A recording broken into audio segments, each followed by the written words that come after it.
देखा आपने, बिहार में 13 जिले बाढ़ से प्रभावित हैं। इस बीच नेपाल में 40-45 साल बाद ऐसे हालात बने हैं कि बाढ़ से यहां भी लोग प्रभावित दिख रहे हैं। बताया जा रहा है 177 लोगों की मौत हो गई है, 42 से ज्यादा लापता हैं इस वक्त, और इसको लेकर इस वक्त हालात गंभीर बने हुए हैं। रिपोर्ट इसी से जुड़ी आपके सामने रखते हैं।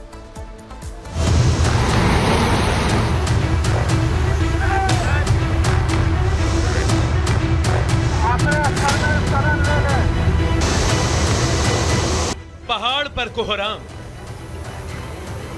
जमीन पर त्राहिमाम, जल प्रलय से हलकान, कोसी ने लिया रौद्र रूप, बिहार में मची तबाही, आसमानी आफत से बड़ी परेशानी। नेपाल में भारी बारिश के बाद उफनाई कोसी ने रौद्र रूप दिखाया तो नेपाल के कई शहर पानी पानी हो गए। पानी के करंट में बड़े बड़े मकान ताश के पत्तों की तरह ढह गए। लोहे के बड़े बड़े पुल पानी में बह गए। सैकड़ों लोगों की जान चली गई, सैकड़ों लोग लापता हैं तो हजारों लोगों का रेस्क्यू कर उन्हें बचाया गया। नेपाल में मचे कोहराम का बड़ा असर अब बिहार में दिख रहा है। यहाँ के लोग अब त्राहिमाम कर रहे हैं। हम लोग जा रहे हैं जहाँ की उच्चाप मिलेगा, रोड पर जा रहे हैं। घर में तो पानी घुस गया है। हमें बाढ़ आया, हम लोग घर करके भाग रहे हैं। कहाँ जा रहे हैं आप लोग? जहाँ उच्चा जगह मिलेगा वहीं जाएंगे। कहाँ जाएंगे? नेपाल के कोसी बराज से छोड़ा गया पानी अब बिहार में तबाही मचाने के लिए तैयार है। कोसी बराज से छोड़ा गया पानी सुपौल जिले के कई गांवों में घुस गया। लोग सुरक्षित ठिकानों के तलाश में अपना घर बार छोड़ने को मजबूर है। कई गांवों में लोगों ने छतों पर अपना आशियाना बना डाला है। सुपौल से सटा अररिया जिला भी बाढ़ की चपेट में आ गया। गांवों में धीरे धीरे पानी भरता जा रहा है। घरों और दुकानों में बाढ़ का पानी घुस गया। लोग गांव छोड़कर भागने पर मजबूर हैं। सड़कों और यहाँ तक कि रेलवे ट्रैक पर भी बाढ़ के पानी का असर दिख रहा है। यहाँ पे बॉर्डर इलाका है और जो पानी है यहाँ पे दुकानदारी सब में घुसा हुआ। हम लोग दुकान बंद करके ऊंचे स्थान पे जा रहे हैं। रोड होके पानी पास हो रहा है। इस साइड पानी पास होने का कोई उपाय नहीं है। यहाँ से अब ट्रेन नहीं आएगी, फुरबिसगंज से ही बैक हो जाएगी। जितनी ट्रेन है यहाँ से लेके दानापुर कटिहार को आने वाली सब ट्रेन फुरबिसगंज से बैक हो जाएगी। नेपाल से वो कोसी बैरेज का फाटक खोल दिया ना, सब पानी इधर ही आता ना। वहीं दरभंगा के कीरतपुर प्रखंड के बबौल गांव के पास कोसी का बांध टूट गया। देर रात करीब 1 बजे बांध टूटने के बाद पूरे इलाके में बड़ी तबाही की आशंका जताई जा रही है। प्रशासन इस बांध को बचाने की पूरी कोशिश कर रहा था, लेकिन उसे कामयाबी नहीं मिली। बिहार में कोसी नदी के साथ साथ कई और नदियां भी खतरे के निशान से ऊपर बह रही हैं। यही कारण है कि बिहार के कई जिले अब बाढ़ की चपेट में हैं। मुजफ्फरपुर में भी बाढ़ का कहर देखने को मिल रहा है। यहाँ बाढ़ का पानी पावर ग्रिड तक पहुँच गया है। बढ़ते जलस्तर को लेकर लोगों में डर है, वहीं बाढ़ को लेकर प्रशासन मुस्तैदी के साथ जुटा है। सीतामढ़ी में भी कई गांवों में बाढ़ का पानी घुस गया है और धीरे धीरे जलस्तर बढ़ रहा है। लोग सुरक्षित ठिकानों की तलाश में है। प्रशासन भी लोगों से सुरक्षित जगहों पर जाने की अपील कर रहा है। बाढ़ का एकदम पूरा भयावह स्थिति है।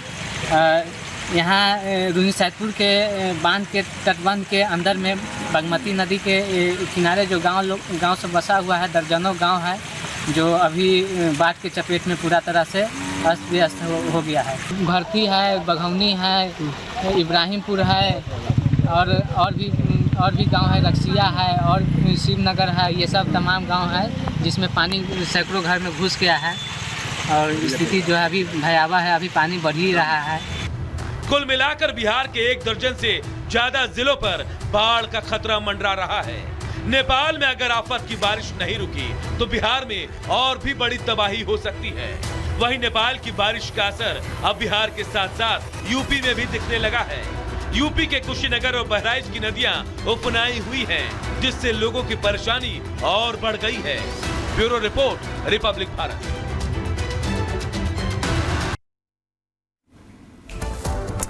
और और नेपाल में भारी बारिश और लैंडस्लाइड से त्राहिमाम मचा हुआ है। आपको बता दें कि कई घरों में पानी घुस गया है, कई लोगों की मौत हो गई है और वहां पर लोगों का जनजीवन पूरी तरीके से अस्त व्यस्त हो गया है। और ये जो आपदा आई है, लगभग 40 से 45 साल बाद ये आपदा आई है।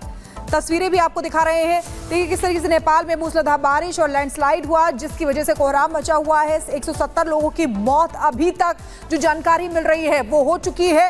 लैंडस्लाइड की वजह से 42 लोग लापता बताए जा रहे हैं। बाढ़ से नेपाल में कम से कम 322 घर और 16 पुल तबाह हो गए हैं। और 40 से 45 साल बाद नेपाल में बाढ़ से ये तबाही मची है। तबाही का मंजर आपकी टीवी स्क्रीन पर आप देख रहे हैं कि किस तरीके से वहां पर भारी बारिश। ये देखिए घरों का बुरा हाल है, क्योंकि कई घर तबाह हो गए हैं, पुल बह गए हैं, पुल ढह गए हैं, क्योंकि लैंडस्लाइड भी हुआ है। और इसीलिए 170 लोगों की मौत की भी जानकारी मिल रही है।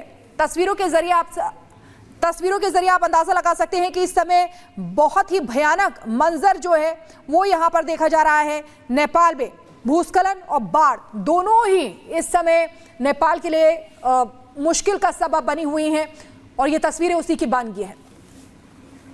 और चलिए 6 तस्वीरें जरा आपको दिखा देते हैं किस तरह के हालात यहाँ बने। आप देखिए नदियाँ उफान पर हैं, ओवरफ्लो होती दिखाई दे रही हैं, सड़कें दरिया बनती दिखाई दे रही हैं, बाढ़ की चपेट में पुल आ गए हैं, लोगों के लिए आवाजाही बिल्कुल मुश्किल है। वहीं मंदिरों में भी पानी घुस गया है, सड़कों पर मलबा तैरता दिखाई दे रहा है, लोगों के घर मलबे में तब्दील हो गए हैं। वहीं सैलाब में बहते पुल को भी आप देख पा रहे हैं, यानी हालात बहुत गंभीर हैं। ये तस्वीरें बता रही हैं डैम ओवरफ्लो हो रहा है और यही वजह है कि जो रिहायशी इलाके हैं वो लबालब पानी से भर गए हैं और नेपाल से ये सब कुछ होता हुआ बिहार तक पहुंच गया है। बिहार में भी कोसी नदी उफान पर दिखाई दे रही है और यहाँ पर डर और दहशत में लोग घर में ही रहने को मजबूर हो गए। आम जनजीवन पूरी तरह से अस्त व्यस्त हो गया है। जरूरी कामों के लिए भी लोग अपने घरों से बाहर नहीं निकल पा रहे हैं। नेपाल में 40-45 साल बाद ऐसी स्थिति बनी है। तस्वीर हम आपको जो दिखा रहे हैं वो बयां कर रही है कि हालात कैसे बद से बदतर होते दिखाई दे रहे हैं। तो गंगा और कोसी उफान पर है और ऐसे में बिहार में भी इसका सीधा सीधा असर देखने को मिल रहा है। डैम्स ओवरफ्लो हो रहे हैं, सड़कों पर मलबा बना हुआ है, सैलाब बहता दिखाई दे रहा है।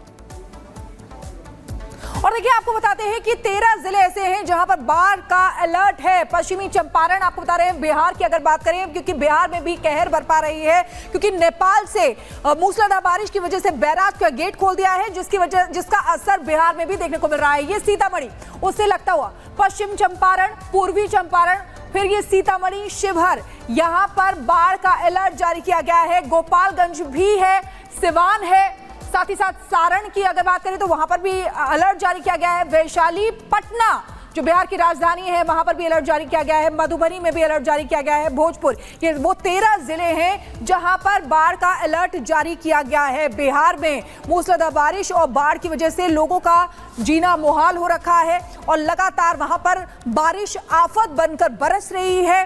तस्वीरें भी हमने आपको दिखाई थी कि किस तरीके से लोग वहां पर परेशान हैं। इधर से उधर जाने के लिए नाव का सहारा भी लेना पड़ रहा है और अभी भी अलर्ट जारी किया गया है। यानी कि 13 जिले ऐसे हैं जहां पर बाढ़ आ सकती है, वो लगातार हम आपको दिखा रहे हैं। बिहार में देखिए मधुबनी है, भोजपुर है, पटना भी इसमें है, पश्चिमी चंपारण, पूर्वी चंपारण, ये तमाम वो जिले हैं जहां पर बाढ़ आ सकती है और इसीलिए अलर्ट जारी किया गया है। रेस्क्यू टीमें जो हैं वो वहां पर तैनात कर दी गई हैं ताकि अगर वहां पर ऐसी स्थिति उत्पन्न हो सकती है तो आसानी से रेस्क्यू किया जा सके।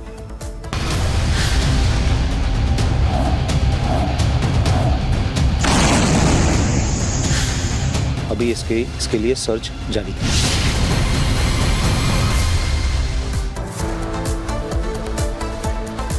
और चलिए बात जम्मू कश्मीर की करते हैं, जहां लगातार ऑपरेशन ऑल आउट जारी है, जहां आपको बताएं कि भारतीय सेना लगातार मुस्तैद दिखाई दे रही है और घाटी में जिस तरह से अशांति फैलाने की कोशिश ये आतंकी कर रहे हैं उनको मुंह तोड़ जवाब भी देती दिखाई दे रही है। इस बीच फिर से कोशिश हुई है, किस तरह का जवाब दिया गया है रिपोर्ट के जरिए पूरी जानकारी आपको देते हैं।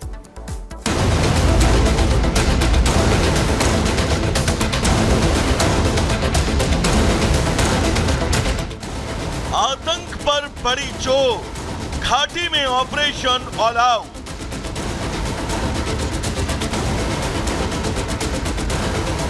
अलर्ट पर घाटी, नहीं बचेंगे आतंकवादी।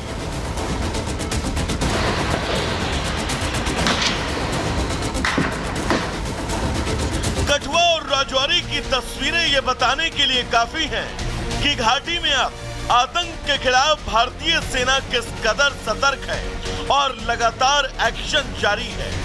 आतंकियों के सफाई के लिए खूंखार कमांडो की खास फौज घाटी में उतर गई है। भारतीय सेना के जाबाज जवान जंगलों में छुपे एक एक दहशतगर्द को चुन चुन कर खत्म कर रहे हैं। राजौरी के थाना मंडी इलाके में बीती शाम एक बार फिर सेना और आतंकियों का आमना सामना हुआ। सेना को गुप्त सूत्रों से जानकारी मिली कि इलाके में कुछ संदिग्धों की मौजूदगी है। जानकारी मिलने के बाद सुरक्षा बलों ने इलाके में सर्च ऑपरेशन शुरू किया। इसी दौरान आतंकियों ने उन पर फायरिंग कर दी, जिसके बाद सेना ने पूरे इलाके को सील कर दिया और दोनों तरफ से रुक रुक कर फायरिंग जारी है। राजौरी के थाना मंडी इलाके में लश्कर के 2 से 3 आतंकवादी घिरे हैं। जम्मू में 24 घंटे में ये दूसरी मुठभेड़ है। वहीं कठुआ में भी पिछले 24 घंटे से लगातार एनकाउंटर जारी